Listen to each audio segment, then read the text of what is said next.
Bienvenidas, bienvenidos, bienvenides a su programa Voces Jurídicas. Mi nombre es Juan Carlos Barrios Lira y el día de hoy voy a tener el placer y el gusto de compartir con ustedes algunas reflexiones en torno al tema etos judicial, inteligencia artificial y redes sociales. Es un tema particularmente interesante, atrayente y complejo que desde luego bordea la actualidad. De primera instancia es interesante y complejo porque nos plantea muchos retos y en el imaginario se ha puesto, digamos, en tela de todas las voces y en las agendas públicas. Yo quisiera señalar de primera instancia tres rasgos que quizá son los que destacan en las sociedades actuales que vivimos.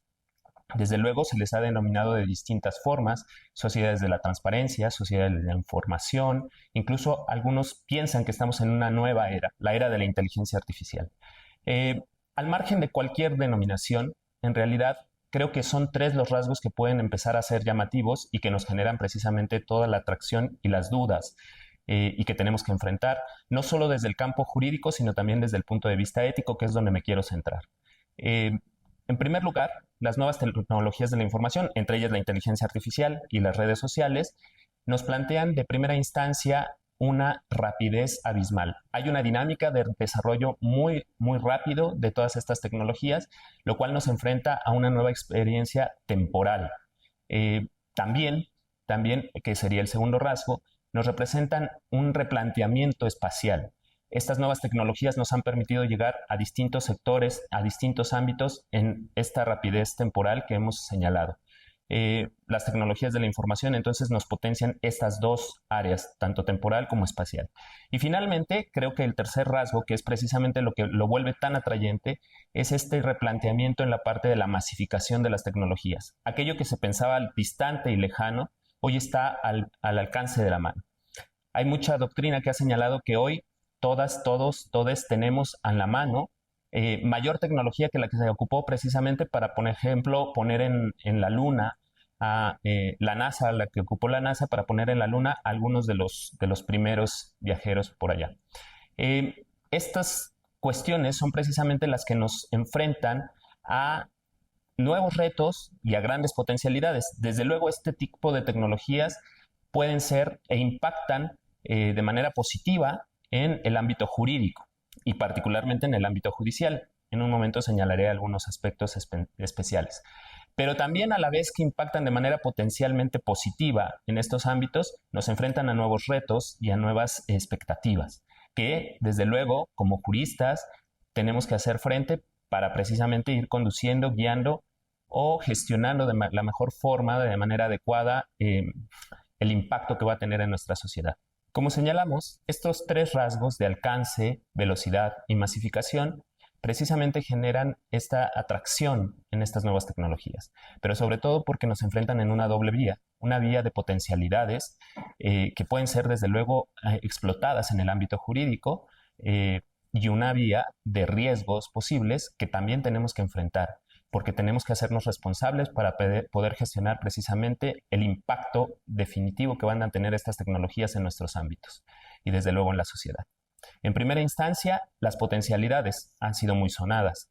Desde luego, la inteligencia artificial, que ha sido muy cuidadosamente no definida, sino precisamente más bien caracterizada con algunos rasgos, tiene esta peculiaridad de características de imitar la inteligencia humana, sobre todo en el procesamiento de datos, en generar, digamos, una igualación en razonamientos, predicción, en todo este tema de grandes cantidades de datos.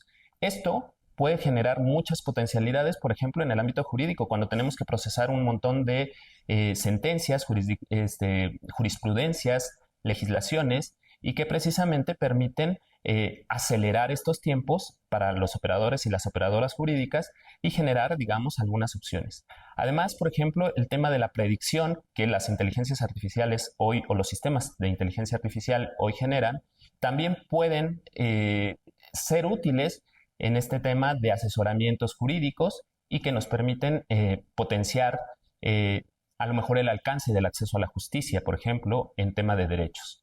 En el ámbito jurisdiccional, incluso las juezas y los jueces pueden utilizar estas herramientas también para procesar los datos y para acercarse a la ciudadanía y a los justiciables. Estas son definitivamente potencialidades que hoy son una realidad, pero también nos pueden ir acercando cada vez más a otras vías y algunas que se han considerado como riesgos. Incluso en algunas latitudes ya se habla de jueces robots, por ejemplo. Entonces, esta proyección de la inteligencia artificial en el uso en la función jurisdiccional también nos puede llevar a estos extremos. Y frente a ello, también tenemos que cuidar los riesgos y las posibles afectaciones a derechos, que también han sido muy señaladas. En el campo de la inteligencia artificial, los riesgos son evidentes. De primera instancia, la brecha digital que puede generar exclusiones. Hay ejemplos también donde se han generado sesgos. El caso Compass en Estados Unidos es uno de ellos, donde los sesgos en el derecho penal, en el proceso penal, marcaron discriminación a ciertos grupos étnicos. Esto atiende precisamente a los sesgos que pueden estar programados en los algoritmos que manejan las inteligencias artificiales. Y esto es parte de los riesgos a los que tenemos que hacer frente. En el campo de las redes sociales, también tenemos otra historia. Las potencialidades en el campo judicial y en el campo jurídico nos llevan, por ejemplo, a favorecer la transparencia y la rendición de cuentas. Nos pueden llevar a una cercanía y al gobierno abierto. Esto es muy positivo. Sin embargo, por otro lado, genera otro tipo de riesgos especialmente a ciertos principios como la independencia o la imparcialidad. Tenemos casos, por ejemplo, de juicios paralelos a través de los medios de comunicación y que eso ha sido potenciado a través de las redes sociales. Tenemos casos también donde la protección de datos personales puede estar en riesgo en casos delicados. Este tipo de situaciones son las que debe cuidar no solo los mecanismos jurídicos, sino en parte algunos instrumentos y normativas éticas. Y no ha sido una excepción. En el campo internacional se han generado un montón de mecanismos y normativas éticas desde 2019, 2021 y hasta la fecha. En el campo de la inteligencia artificial, por ejemplo, tenemos las recientes Ley de Inteligencia Artificial y el reglamento en el ámbito europeo, que son de este año, 2024.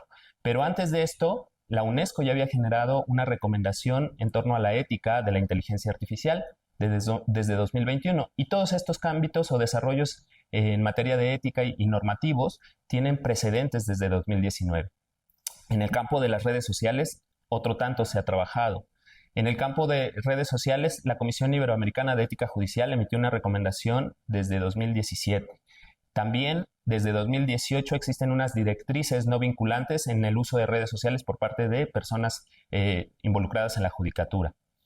Todos estos mecanismos han sido precisamente esfuerzos orientadores para enfrentar estos riesgos. Quisiera señalar básicamente por lo menos algunos puntos donde la ética judicial puede servir como parámetro de guía para ayudar a enfrentar estos riesgos y potenciar estas ventajas que las nuevas tecnologías de la información y comunicaciones nos están generando. En primer lugar, me parece que tanto estos documentos normativos de la inteligencia artificial como de las redes sociales señalan o coinciden esencialmente en tres aspectos básicos. En primer lugar, siempre se ha enfatizado el enfoque de defensa de derechos humanos y de respeto y promoción y protección de la dignidad humana. Me parece que ese es un punto central que todos los documentos normativos y que la ética en general ha tenido muy presente para poder utilizar los efectos de este tipo de tecnologías. También se ha tenido mucho cuidado en atender el tema de la inclusión y la diversidad. El tema de la inclusión y la diversidad parecen fundamentales, sobre todo cuando pensamos en las brechas digitales. Uno podría pensar que esta masificación hace que todos tengamos acceso a las tecnologías de la información. Sin embargo, no todos en todas las sociedades tienen este acceso. Entonces, generar esta inclusión, generar este tipo de diversidad es relevante para no excluir o no generar discriminaciones entre sectores sociales. Finalmente, un punto que se ha hecho, digamos, de manera patente en todos estos documentos normativos es la idea de que las inteligencias artificiales no tienen que dejarse, digamos, a la deriva. Siempre tiene que haber el control humano, siempre tiene que haber una responsabilización por parte de seres humanos que están atrás y que incluso frente a los riesgos donde estas inteligencias artificiales toman decisiones, puedan responder frente a alguna falla o frente a algún tipo de decisión que haya sido mal tomada o que tenga algún efecto negativo en los derechos o en la dignidad. Entonces, estos son algunos de los puntos que esencialmente fortalecen la idea de que la ética judicial puede ser un parámetro guía para el uso adecuado de inteligencia artificial y el uso adecuado de las redes sociales. En conclusión, me parece que justo la ética hoy resulta, como diría Lepovetsky, una herramienta fundamental sin la cual el siglo XXI no podría ser. Y frente a los retos que representan las tecnologías de la información, especialmente la inteligencia artificial, el uso de redes sociales, es una herramienta fundamental que nos va a permitir gestionar, nos va a permitir dirigir siempre en cuidado de los derechos, de la dignidad y de la justicia en paz de todas las sociedades. En definitiva, los parámetros éticos que nos pueden aportar ciertas normativas, códigos de ética, recomendaciones, incluso a nivel internacional, nos muestran un camino para una gestión adecuada de este tipo de tecnologías. Y además nos replantean una guía para enfrentar precisamente los grandes retos que estas tecnologías ponen frente a la sociedad. En primera instancia, uno de los retos más importantes y más fundamentales es precisamente el replantear la pregunta sobre quiénes somos y qué somos. Y esta es una pregunta ética fundamental. La ética hoy resulta un parámetro que es indispensable para hacer frente a los riesgos y retos que representan la inteligencia artificial o el uso de redes sociales. Si no tenemos estos parámetros éticos, si no tenemos estas guías que pueden ser a través de valores y principios, como lo han reconocido todas estas normativas internacionales, muy probablemente podremos caer en ciertas discriminaciones, afectaciones de derechos e incluso los efectos negativos que tanto se temen en este tipo de situaciones. En conclusión, la ética, el ethos que marca, por ejemplo, el ámbito de la función jurisdiccional, nos tiene que dar una guía para potenciar este uso de tecnologías y evitar estos riesgos.